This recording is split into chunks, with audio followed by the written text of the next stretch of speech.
मित्रांनो, तुमचं स्वागत आहे माझ्या मिनी व्लॉगमध्ये. आणि आता आपण चाललो आहे कोकणात गावी. तर निघालो आहे आपण आणि आता आपण इथं थांबलो आहे नाश्ता करण्यासाठी.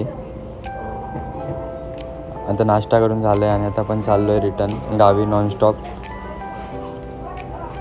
आणि आता मित्रांनो आपण आता पोचलो आहे इकडे गावाला आणि आता आपण चाललो आहे डॅमजवळ.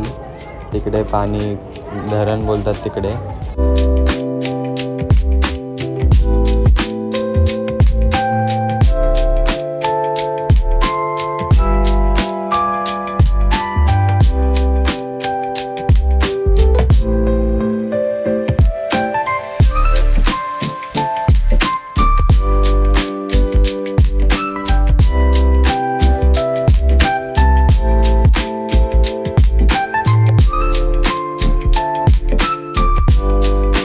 आणि आता आपण निघालो आहे घरी जाण्यासाठी मुंबईला. तर मित्रांनो आता आपण निघालो आहे, रात्र झाली होती. तर मित्रांनो फायनली पोहोचलो घरी. जेवण वगैरे झालं. जर तुम्हाला व्हिडिओ आवडला असेल तर लाईक सबस्क्राईब करा. भेटूया.